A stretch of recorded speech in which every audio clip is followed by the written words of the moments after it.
غم نہ کری رب تجھے برباد نہ ہونے دے گا، تیرا دشمن بڑا نادان۔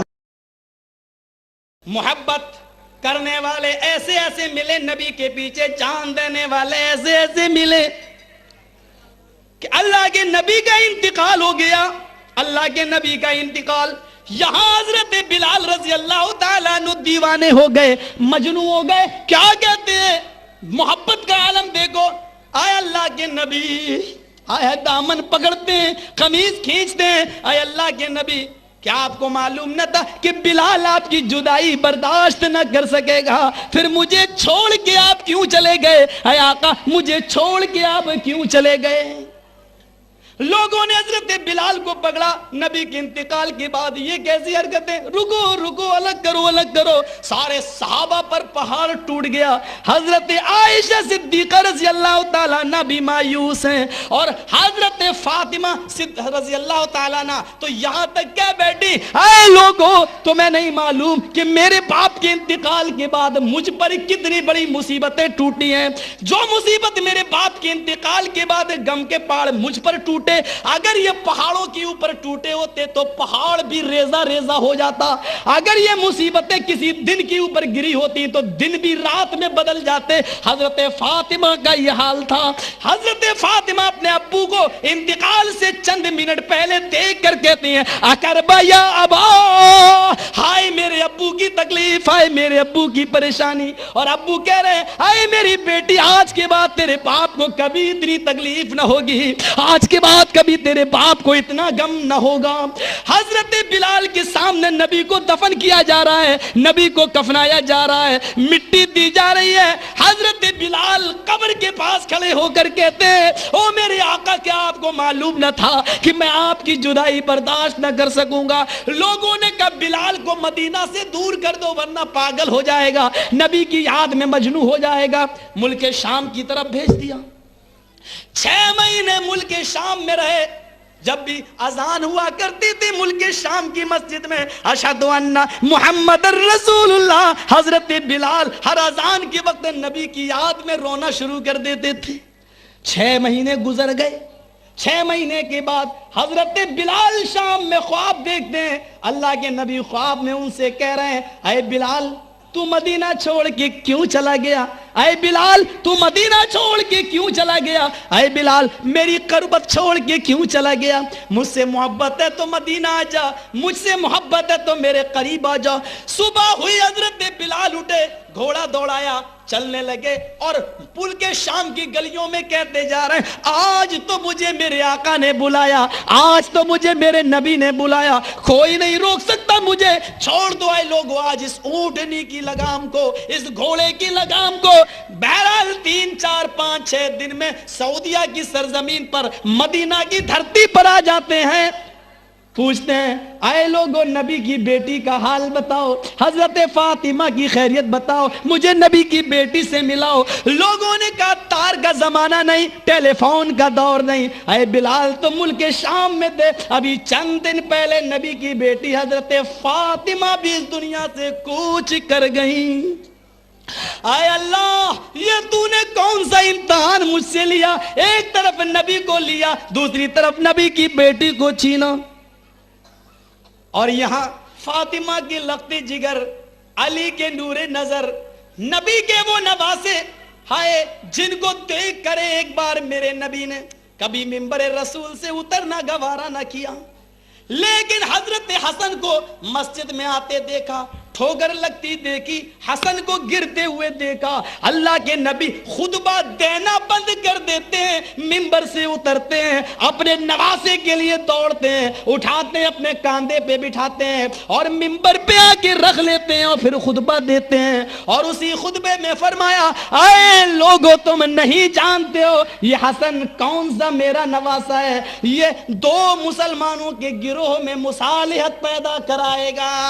یہ اشارہ تھا حضرت علی اور امیر معاویہ کی درمیان جنگ جو ہوگی، ان دونوں کے درمیان حضرت حسن علی کے بعد امیر معاویہ اور حسن یہ دونوں مل کر ایک دوسرے کے حق میں فیصلہ کریں گے اور حسن جو ہوگا وہ اس مسئلے کو حل کرے گا، مصالحت پیدا کرائے گا، امیر معاویہ کی بیعت کر لے گا۔ اور ایسا ہی ہوا، حضرت حسن نے معاویہ کی بیعت کر کے مسلمانوں کے دونوں گروہ کے درمیان مصالحت پیدا کرا دی۔ سنو، یہاں وہی حسن آئے، وہی حسین آئے، اے بلال 6 مہینے ہو گئے آپ کی زبان سے اذان کے کلمات نہیں سنے، آج اذان کے کلمات بلند کرو۔ صحابہ بھی آ گئے، نہیں اے بلال 6 مہینے سے وہ اذان نہیں سنی جو نبی کے دور میں سنا کرتا تھا۔ اے لوگوں، نبی کے انتقال کے بعد مجھ سے اذان کے کلمات ادا نہیں ہوتے، نہیں مجھے مجبور نہ کرو۔ عورتوں نے خواہش کی، صحابہ نے خواہش کی، حسن و حسین نے تو یہاں تک کہہ ڈالا، سنو میں نبی کا نوازا ہوں، اور میرے نبی نے کہا تھا، میرے نانا نے کہا تھا، جو میرے نوازوں کا دل توڑتا ہے وہ میرا دل توڑتا ہے۔ سنو، میرے دل کو توڑنے کی کوشش نہ کرو، بس اے حسن اے حسین آگے کے جملے نہ بولنا۔ ظہر کا وقت ہے، وضو بنایا گیا، مسجد نبوی موجود ہے، صحابہ صفیں بچھا کر بیٹھ گئے، چٹائی بچھی ہوئی ہے، صفیں لگ گئی ہیں۔ حضرت بلال مسجد کے مینارے پہ کھڑے ہو گئے ہیں، کانوں میں انگلیاں دے لیتے ہیں۔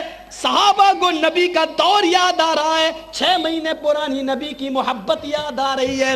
حضرت بلال کان میں انگلیاں دیتے ہیں اور اذان کے کلمات بلند ہونے لگتے ہیں، اللہ اکبر اللہ اکبر۔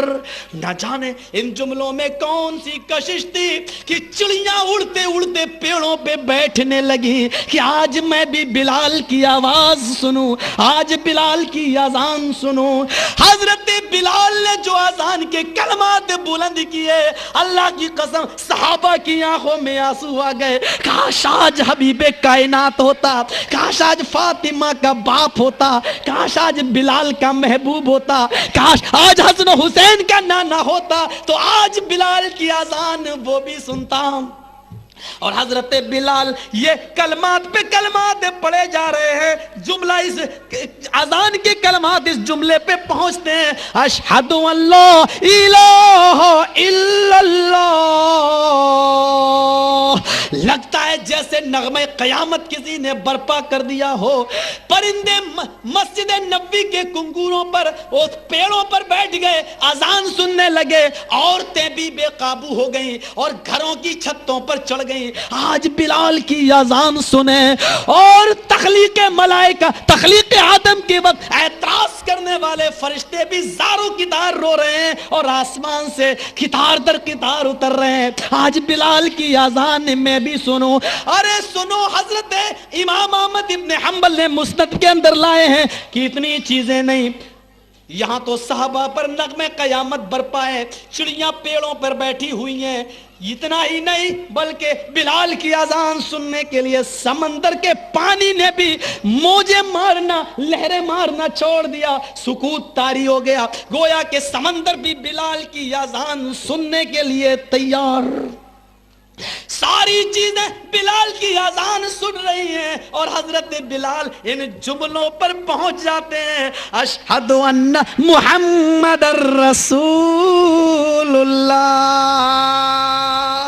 ابھی زبان سے صرف لفظ محمد نکلا تھا، لفظ رسول اللہ ادا نہ ہوا۔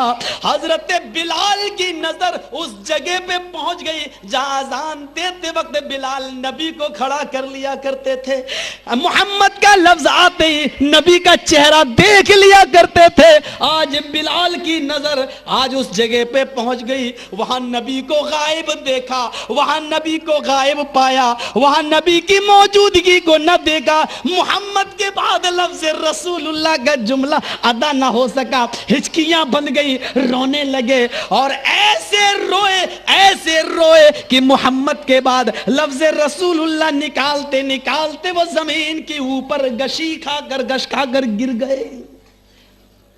صحابہ دوڑے، پانی کے چھینٹے مارے، ایک دوسرے کو کہنے لگا کہ تم نے مجبور کیا، وہ کہتا تم نے مجبور کیا، سب اس نتیجے پہ پہنچے اے حسن اے حسین، تم نے اگر یہ نہ کہا ہوتا کہ میرا دل ٹوٹا تو میرے نانا کا ٹوٹے گا، بلال کو تم نے ہی مجبور کر دیا تھا اذان کے لیے۔ سنو، بلال نبی کی محبت میں ایسا دیوانہ ہے کہ اب وہ محمد الرسول اللہ کہتے ہوئے کس کا چہرہ دیکھے؟ بہت آسان ہے، نبی کو حاضر و ناظر مان لینا اور الصلاۃ والسلام علیکہ پڑھ کر نبی کو اپنی محفل میں بلا لینا۔ لیکن میرے بھائیو، حقیقت یہ ہے کہ نبی کے حاضر و ناظر کا اگر گمان بھی صحابہ کو ہوتا تو حضرت بلال بے ہوش ہو کے نہ گرتے، سوچ لیتے چلو نبی جگہ نہیں، پردہ کر گئے ہیں، موجود تو ہیں لیکن دکھائی نہیں دے رہے ہیں، لیکن غشی آ گئی اور بے ہوش ہو کے زمین پہ گر گئے۔ یہ واقعات بھی تمہارے دلوں کو جھنجھوڑتے نہیں ہیں؟ یہ محبت تھی، یہ انسانیت تھی، یہ نبی کے ساتھ انسیت تھی، محبت تھی کہ نبی کے انتقال کے بعد بھی نبی کی جدائی برداشت نہیں ہو رہی ہے۔